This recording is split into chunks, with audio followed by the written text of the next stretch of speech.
Let's take you live to the campaign trail now. Scott Morrison today is being followed by our political reporter, Trudy McIntosh. She's with us. Trudy, we were just discussing a bit earlier with the panel these comments from Scott Morrison last night in regards to feeling that he's blessed not to have a child with disabilities. Labor, we've seen today, they're saying the Prime Minister acted in bad faith over this comment. They're saying that he was really insensitive to the needs of people with disabilities. What sort of response has the Prime Minister had today? Well, the Prime Minister has been on Talkback Radio in the last hour. He is saying that Labor is acting in bad faith in the middle of this campaign, Ash, by trying to weaponise a comment that he made to a mother who was at this Sky News Courier Mail People's Forum last night. Her question centred around the potential for cuts to the NDIS, and she spoke about her own 4-year-old son with autism. The Prime Minister responded to that, and in his opening he spoke about the fact that he felt blessed to have his 2 daughters with Jenny.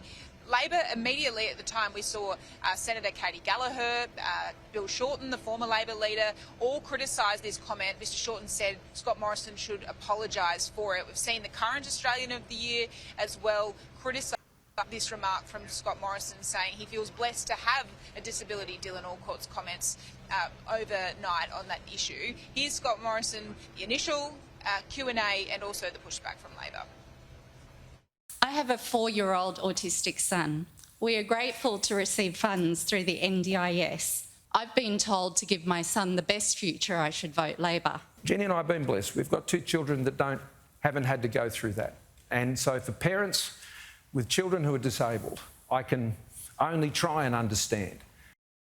I have a child with autism and I feel blessed to have her, and I thought the Prime Minister's comments were insensitive and offending to those of us who have our lives enriched by children with autism and with other disabilities. So, you know, I can only explain it like that, you know, politician/mother and having a kid that she's amazing, you know, and to hear a Prime Minister say that they were blessed not to have one, you know, hits you.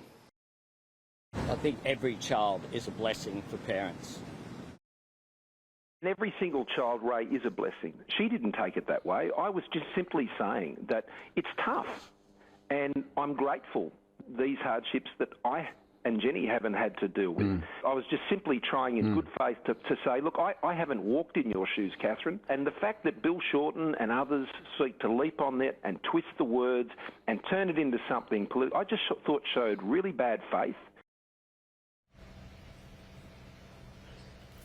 So, Trudy, we can see that you're on the bus. Where are you heading? What is the campaign focus for today?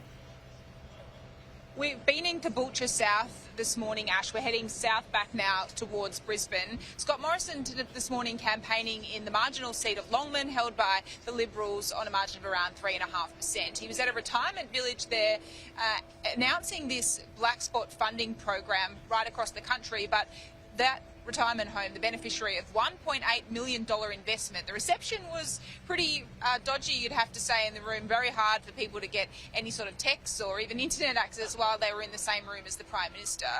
He also used this as an opportunity, though, to try and hose down this scare campaign coming from Labor when it comes to the claim that pensioners are going to be put on the cashless welfare card. Pamphlets had been handed out in this seat of Longman, the Prime Minister trying to reassure those in the room he has no plans of doing that. And that's a complete lie.